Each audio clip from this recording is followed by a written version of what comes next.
दोस्तों, भारत और रूस के बीच रिलोज एग्रीमेंट के तहत पहली डील अब साइन होने जा रही है और दोनों देश एक दूसरे का सहयोग डिफेंस के क्षेत्र में करने की तरफ बढ़ रहे हैं। भारत और रूस दोनों ब्रह्मोस 2 यानी ब्रह्मोस के हाइपरसोनिक वेरिएंट पर काम शुरू कर चुके हैं। लंबे समय से इस पर कोई समझौता या बातचीत नहीं हुई थी, लेकिन रूस की तरफ से क्लियर कर दिया गया है कि दोनों देश अब न सिर्फ हाइपरसोनिक वेरिएंट पर काम कर रहे हैं, बल्कि आगे चलकर रूस ब्रह्मोस को अपनी सेना में भी शामिल करेगा। करीब 25 साल पहले भारत और रूस ने मिलकर ब्रह्मोस मिसाइल कार्यक्रम की शुरुआत की थी। उस समय शायद ही किसी ने सोचा होगा कि ये परियोजना भविष्य में दुनिया के सबसे सफल रक्षा सहयोगों में गिनी जाएगी। आज ब्रह्मोस दुनिया की सबसे तेज सक्रिय सुपरसोनिक क्रूज मिसाइल मानी जाती है। इसकी खास बात यह है कि इसे जमीन, समुद्र, पनडुब्बी और लड़ाकू विमानों से भी दागा जा सकता है। यानी ये एक ऐसी बहुउद्देश्य मिसाइल बन चुकी है जो कई तरह के सैन्य अभियानों में इस्तेमाल की जा सकती है। अब इस कार्यक्रम का अगला चरण शुरू होने जा रहा है। रूस के भारत में राजदूत डेनिस एलिपोव ने बताया है कि भारत और रूस मिलकर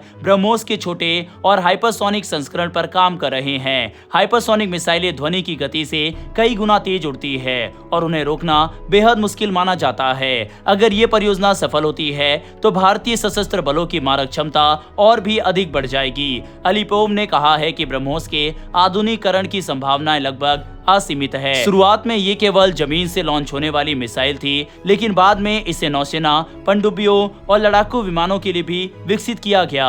वर्ष 2017 में एयर लॉन्च संस्करण के सफल परीक्षण के बाद भारत ने एक तरह से क्रूज मिसाइल ट्रायड हासिल कर लिया था। इसका मतलब है कि भारत अब 3 अलग अलग माध्यमों से इस मिसाइल का इस्तेमाल करने में सक्षम हो गया है। ब्रह्मोस की सफलता सिर्फ सैन्य ताकत तक सीमित नहीं है। इस परियोजना ने भारत की रक्षा नीति में भी बड़ा बदलाव लाने का काम किया है। पहले भारत मुख्य रूप से दूसरे देशों से हथियार खरीदता था, लेकिन ब्रह्मोस परियोजना ने तकनीक साझा करने, संयुक्त विकास और संयुक्त उत्पादन का रास्ता दिखाया। बाद में यही सोच मेक इन इंडिया और आत्मनिर्भर भारत जैसी नीतियों की नींव बनी। रूसी राजदूत ने यह भी कहा है कि ब्रह्मोस परियोजना ने दोनों देशों के बीच कई अन्य बड़े रक्षा सहयोगों का रास्ता खोला। इनमें भारत में सुखोई 30 MKI लड़ाकू विमानों का निर्माण, T-90 टैंकों का उत्पादन और हाल के वर्षों में AK-203 राइफलों का संयुक्त निर्माण शामिल है। उन्होंने भविष्य में 5वीं पीढ़ी के लड़ाकू विमान और अन्य रक्षा परियोजनाओं में भी सहयोग बढ़ाने की बात कही।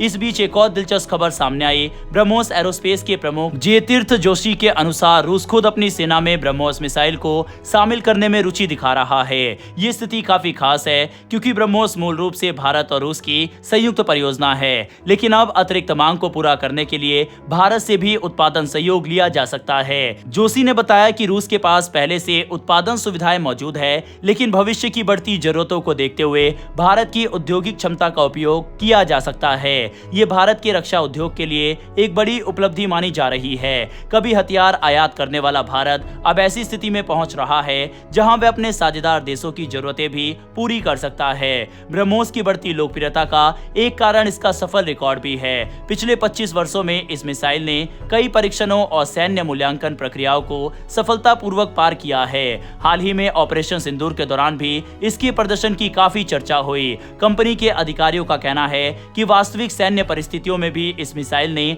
अपनी सटीकता और विश्वसनीयता साबित की है। इससे दुनिया के कई देशों का भरोसा ब्रह्मोस पर और भी मजबूत हुआ है। आज ब्रह्मोस सिर्फ भारत और रूस तक सीमित नहीं है। पश्चिम एशिया, अफ्रीका और लैटिन अमेरिका के कई देश इस मिसाइल में रुचि दिखा रहे हैं। फिलीपींस के साथ पहले ही निर्यात समझौता हो चुका है और अब वियतनाम के साथ भी संभावित सौदे की चर्चा तेज हो गई है। इसके अलावा कई अन्य देशों के साथ भी बातचीत चल रही है। इसी दौरान भारत और रूस के बीच रक्षा सहयोग को और मजबूत करने के लिए रिलोज यानी लॉजिस्टिक सपोर्ट एग्रीमेंट भी लागू कर दिया गया है।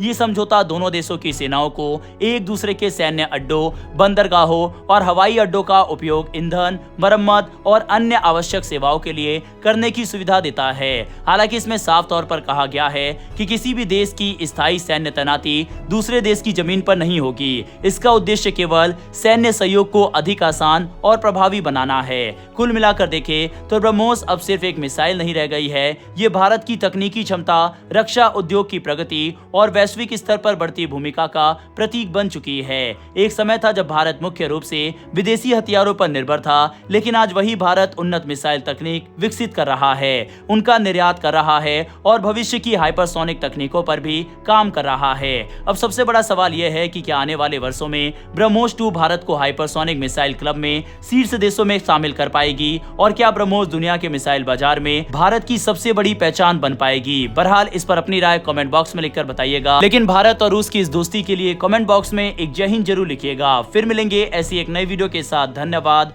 जय हिंद, जय भारत।